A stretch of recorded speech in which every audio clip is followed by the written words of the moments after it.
संयुक्त राष्ट्र महासभा का मंच एक बार फिर पाकिस्तान के लिए अंतर्राष्ट्रीय छवि सुधारने और आर्थिक संकट से बाहर निकलने के लिए गिड़गिड़ाने का जरिया बनते दिख रहा है। प्रधानमंत्री शहबाज शरीफ की अमेरिकी राष्ट्रपति डोनाल्ड ट्रंप से संभावित मुलाकात को इसी कड़ी में देखा जाना चाहिए। यह मुलाकात दो अस्थिर और अविश्वसनीय किरदारों का मेल है, जिससे क्षेत्र की शांति को कोई लाभ होने की संभावना नहीं। सार्वजनिक तौर पर कहा जा रहा है कि शरीफ ट्रंप की मुलाकात में पाकिस्तान की बाढ़ और कतर पर इजरायली हमले जैसे मुद्दों पर चर्चा होगी।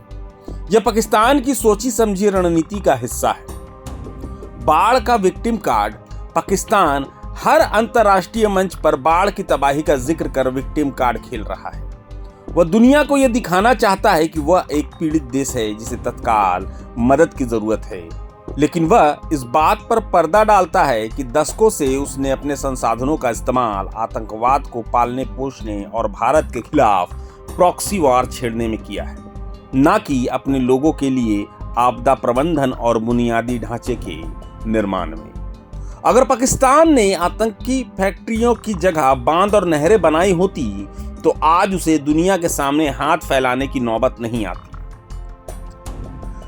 कतर इजराइल जैसे जटिल मुद्दे को उठाकर शहबाज शरीफ इस्लामिक दुनिया का नेता बनने की नाकाम कोशिश कर रहे हैं। यह ध्यान भटकाने की एक और चाल है ताकि कोई उनसे ये ना पूछे कि लश्कर तैयबा और जैसे मोहम्मद जैसे आतंकी संगठनों पर उन्होंने क्या कार्रवाई की जो आज भी उनकी धरती से संचालित हो रहे हैं। इस मुलाकात में पाकिस्तानी सेना प्रमुख जनरल असीम मुनीर की मौजूदगी यह साफ करती है कि पाकिस्तान में असली सत्ता किसके हाथ में है। शहबाज शरीफ केवल एक मुखौटा हैं, जबकि नीतियां रावलपिंडी में सेना मुख्यालय द्वारा तय की जाती हैं। यह ट्रंप और पूरी दुनिया के लिए संदेश है कि अगर कोई सौदा करना है तो वह सेना के साथ ही होगा।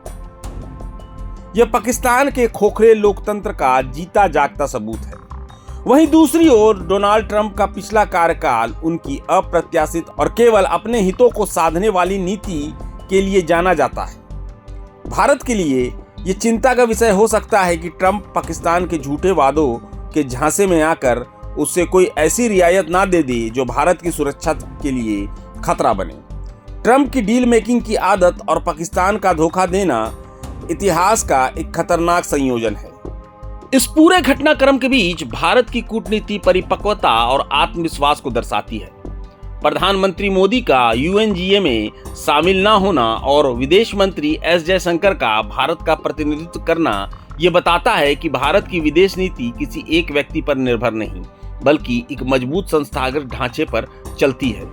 जहां एक तरफ शहबाज शरीफ दुनिया के सामने अपनी समस्याओं का रोना रो रहे हैं, वहीं भारत विश्व गुरु के रूप में अपनी भूमिका स्थापित कर रहा है। प्रभातखबर.com, विश्वास वही, रफ्तार नहीं।